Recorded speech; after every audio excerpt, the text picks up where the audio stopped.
Bienvenue à tous dans cette nouvelle vidéo. On se retrouve pour la première analyse de ce dimanche 14 août 2022 sur les Pokémon de la septième génération. Oui, vous avez bien entendu, pas la sixième, la septième, puisque j'ai décidé, je m'étais expliqué sur une vidéo précédente, que au final, je cumulais les analyses, mais que j'attendais pas le mois suivant. Là, en fait, de toute façon, ce sont des vidéos que je tourne d'avance. Évidemment, je pars bientôt en vacances, donc il y a beaucoup de vidéos que je fais d'avance que je ne pourrai pas faire au mois d'août. Elles seront diffusées au mois d'août, mais elles seront pas faites au mois d'août. Cela va sans dire.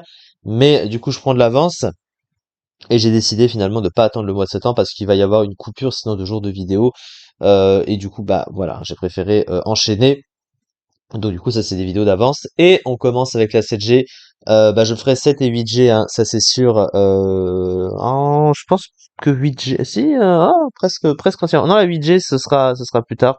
Ce sera au mois de septembre, mais enfin, elle sera diffusée au mois de septembre, mais je ferai quand même des vidéos d'avance pour m'occuper d'ici là. En tout cas, on commence du coup avec les starters de la septième génération, comme toute génération, qu'on débute évidemment puisque on t'offre un Pokémon, parmi un choix de 3 Pokémon au départ.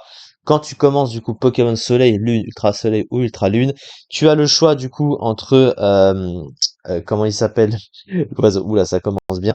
Brindibou, oui voilà. Ouh, je pars très loin. Un choix entre Brindibou, pardon, le starter de type plante, Flavien ou de type feu et Otaquin de type eau. Voilà, je suis réveillé, tout se passe bien dans le meilleur des mondes.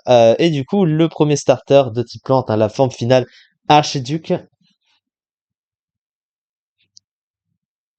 Et la première analyse que nous allons faire, du coup, on part tout de suite du coup avec Archiduc, donc l'évolution finale des flèches et de Brindibou.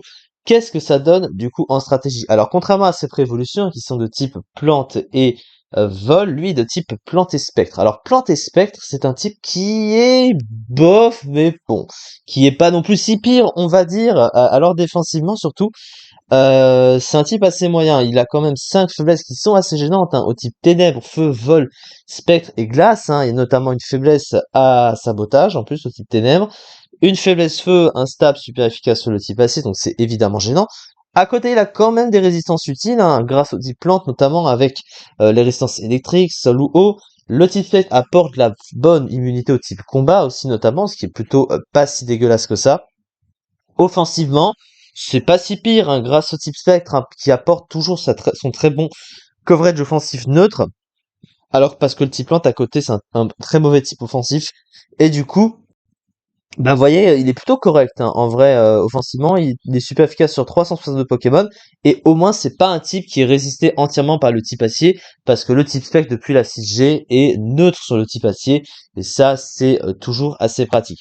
Après, le type est pas incroyable non plus, mais voilà, il est pas non plus si pire.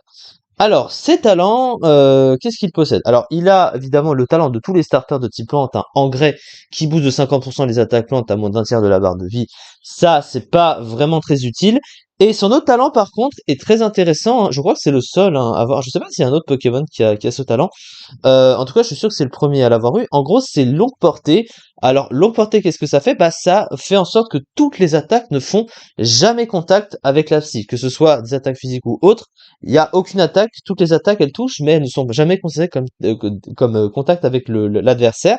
Ce qui est assez pratique, notamment pour ignorer les talents, notamment corps ardent ou statique ou peau dure. Vous savez, les talents qui peuvent, avec un certain pourcentage de chance, vous empoisonner, vous statue, ou bien vous infliger des dégâts de gratte. Par exemple, épine de fer, de noacier également. Et ça permet aussi d'ignorer le casque brut, donc tous les dégâts qui sont mis ou tous les statuts qui sont infligés si ça fait contact avec vos capacités. Donc du coup, c'est plutôt pratique comme talent en vrai. Alors les stats, maintenant dans l'ensemble, les stats elles sont moyennes, pas extraordinaires. Alors il a des stats offensives qui sont relativement équilibrées sans être excellentes, 107 en attaque, 100 en attaque spéciale. C'est pas ça, mais il aurait préféré taper plus fort, bien sûr. Il a une défense spéciale de 100, mais bon, à côté, il a quand même un bulk qui est pas incroyable, 75 en défense sur 78 en PV, son bulk physique est pas ouf.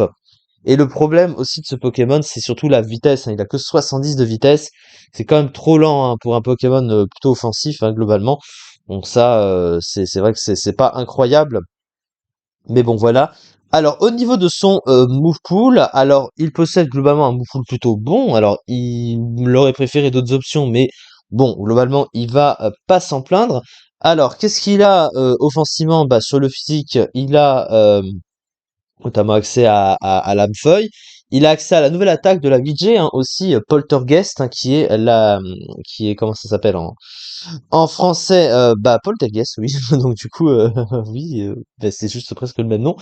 En fait, la fameuse attaque, un physique 110 de puissance, 90% de précision. Alors, si jamais l'adversaire ne tient pas d'item, ça ne fonctionne pas, mais c'est quand même 110 de puissance avec le stab, donc ça fait 165, ça fait assez mal. Il a également son attaque signature qui s'appelle Spirit Shackle, et qui du coup, ouais, il fait un peu l'effet de poursuite, hein. En gros, si jamais l'adversaire switch, bien ça tape avant qu'il switch, donc c'est plutôt correct en vrai. Après, ça, c'est moins puissant avec le stab que l'autre attaque, mais c'est plutôt pas mal. Il a évidemment ombre portée, donc la priorité stabée, toujours pratique. Demi-tour également, hein, qu'il possède, hein, donc il a un move de pivot.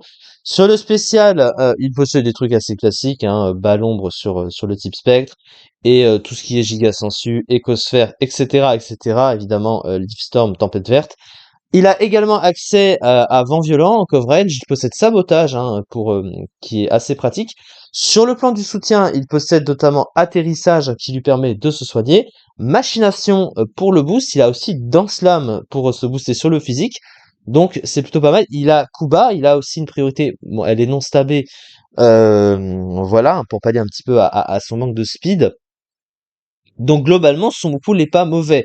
Alors après, c'est vrai qu'il manque d'attaque de coverage pour couvrir un petit peu les Pokémon qu'il ne pourrait pas toucher avec ses stabs notamment, hein, puisque je rappelle, hein, qu'il est un petit peu résisté, hein, ce type. Bon, pas par beaucoup de Pokémon, mais certains, c'est voilà, juste un petit peu plus de coverage. Voilà, il aurait apprécié.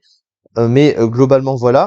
Alors, on va passer tout de suite à sa fiche stratégique. Du coup, des bonnes statistiques en attaque, attaque spéciale et défense, une défense spéciale, pardon, des résistances et immunités intéressantes, un bon move pool, de mauvaises statistiques en PV et en défense, une vitesse médiocre pour un sweeper, des faiblesses gênantes, notamment au type ténèbres, glace et feu.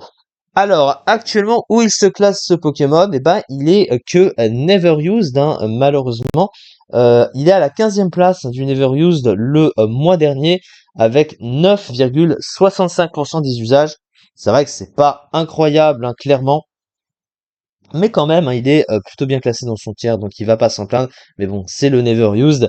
Voilà, il y a bien mieux évidemment en stratégie.